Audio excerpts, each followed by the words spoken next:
Shalom, shalom. Je crois Dieu que vous allez bien. Bah écoutez, tout simplement, je me présente. Je suis Annick Biake, mentor spirituel. Mais voilà, je te souhaite la bienvenue déjà à toi. À toi, n'est-ce pas, qui te connecte à à cette petite capsule. À toi, voilà, je te souhaite la bienvenue.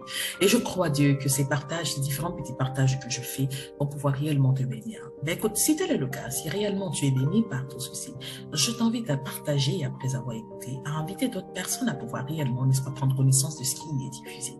Nous avons un objectif, nous avons un seul et même travail, celui réellement de pouvoir œuvrer, n'est-ce pas, à l'éclosion totalement du corps de Christ. Ok? Et moi, par ma disposition à être l'instrument de partage, je fais cela. Et toi, simplement par ton engagement à partager ce qui est bénissant, tu fais le même travail que moi. Amen.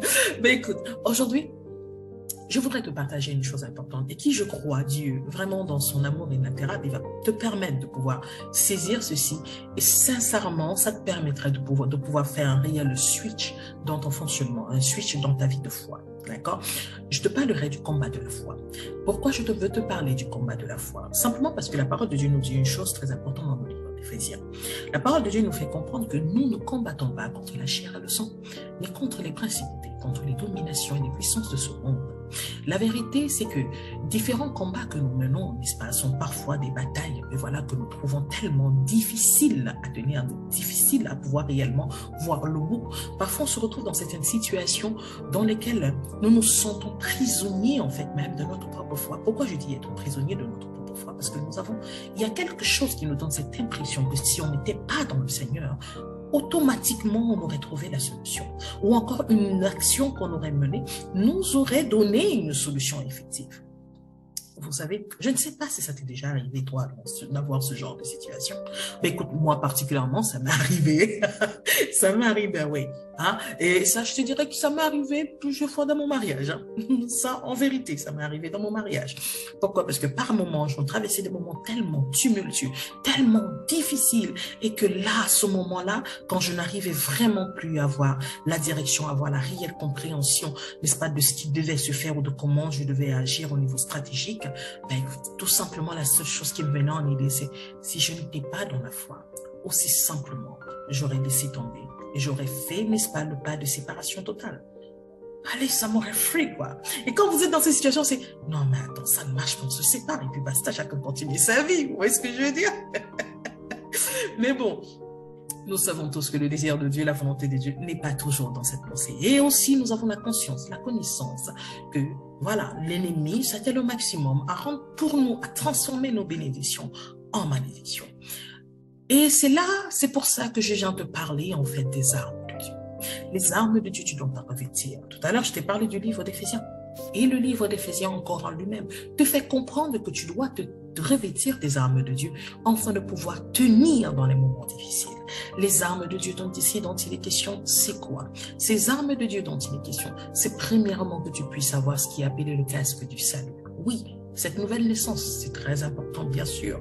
Mais il y a une chose, comme je dis toujours, la nouvelle naissance, elle est capitale. On l'obtient, c'est vrai.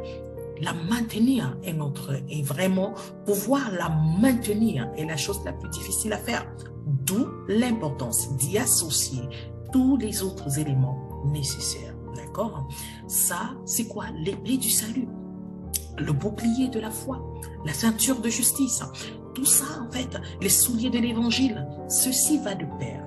Et ce qui est défini dans le livre d'Éphésiens ici, n'est-ce pas, le passage, vous allez le voir, notez, ce qui est défini dans ce livre d'Éphésiens ici, c'est vraiment l'armure nécessaire pour l'avancée d'un réel croyant, d'un réel chrétien. Et moi, je veux te faire comprendre que ça n'a rien à voir avec un ministère, ça a tout à voir avec un style de vie. Okay? Un style de vie.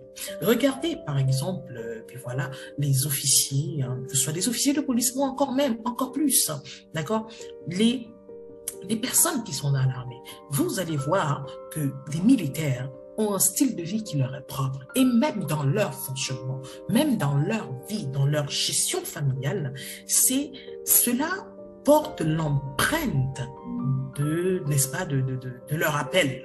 ok? Cela porte l'empreinte de leur appel, donc en fait, cela porte l'empreinte de voilà, de leur travail. Un militaire, même dans sa façon d'éduquer ses enfants, il éduque à la militaire, même dans la façon d'être avec son épouse, d'accord? Dans la gestion de sa maison, cette gestion de foyer est toujours dans une certaine il y a une certaine discipline de fonctionnement.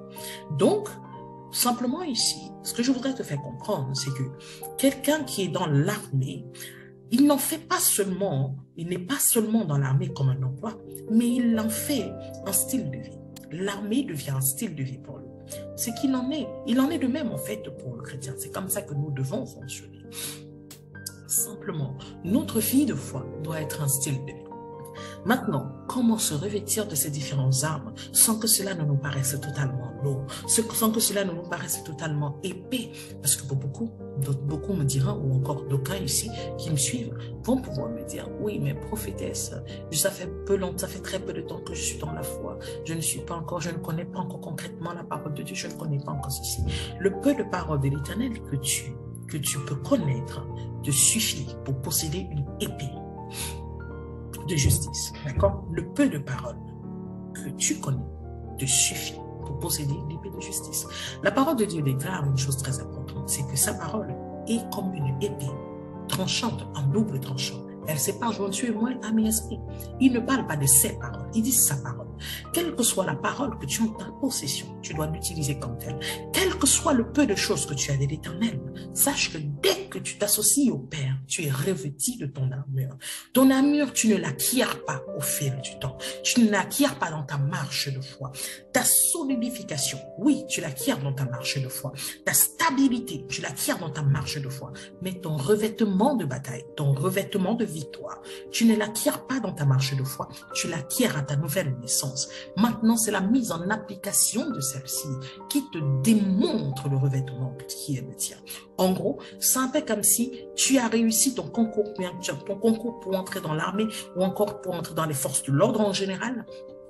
Ben écoute, ce concours que tu as réussi, tu es reconnu par les autres, pas parce que tu as une ancienneté en tant que personne du corps de l'ordre, mais tu es reconnu tout de suite par les autres dans le revêtement qui est le tien. Quand quelqu'un te voit en tenue, il reconnaît en toi, n'est-ce pas, un agent des forces de l'ordre. Il ne sait pas si ça fait 2 mois, 3 mois que tu es en fonction ou pas. Ce qu'il sait, c'est simplement qu'il voit un policier, qu'il voit un homme de l'armée devant lui par rapport à ton revêtement. C'est la même chose. Notre armure, elle est celle-là que nous obtenons dès la nouvelle naissance. La parole de Dieu déclare une chose importante, qu'il nous couvre de son manteau de salut et il nous habille de notre vêtement de salut. Le vêtement de salut, c'est les armes de Dieu. Le vêtement de salut, c'est les armes de Dieu. Alors toi qui m'écoutes ce matin, toi qui m'écoutes en ce moment, d'accord? Je ne sais pas quel temps il fait chez toi, mais toi qui m'entends, je voudrais te dire une chose. Je ne sais pas ce que tu vis présentement. Je ne sais pas dans quelle situation de bataille tu te trouves, mais je vais te faire comprendre que tu es assez équipé pour célébrer la victoire. Tu es assez équipé pour célébrer la victoire, car ton revêtement n'est pas un revêtement de faille, mais c'est un revêtement de victoire. Ton revêtement, ton armure, c'est une armure de victoire. Si tu vas avec moi dans la parole de Dieu, dans ce livre, même livre d'Éphésiens, au chapitre 6, moi je t'invite d'aller le lire. Vas-y, lis le chapitre 6 du livre d'Éphésiens. Tu verras ce que la parole de Dieu te dit. Et je sais que là-dedans, tu comprendras, tu recevras la parole forte qui doit t'accompagner pendant toute cette saison. Accroche-toi-y. Cette armure t'est disposée pour que tu manifestes la victoire, pas pour que tu la recherches, pour que tu la manifestes. Car ça a été disposé afin de tenir ferme. Tu vois? Tu dois manifester dans une fermeté spécifique qui est déjà attachée à ton revêtement. D'accord? Donc, pas besoin d'ancienneté pour manifester la victoire. Pas besoin d'être dans la foi depuis des années. Pas besoin de pouvoir réciter la Bible de la Genèse à l'Apocalypse. Mais simplement en ayant la conscience de ce revêtement, de l'armure de Dieu. En ayant la conscience de la victoire qui est tienne. Donc voilà, ben écoute, pour aujourd'hui, c'est ce que je pourrais te dire. On pourra voir peut-être dans les prochaines capsules, n'est-ce pas, précisément, comment est-ce que tu peux amener tout ceci en manifestation de façon très explicite. D'accord?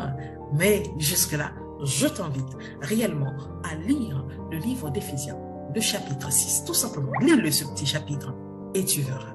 Allez, que Dieu te bénisse abondamment et on se dit à très vite. Shalom, shalom, shalom, shalom. Merci, Seigneur.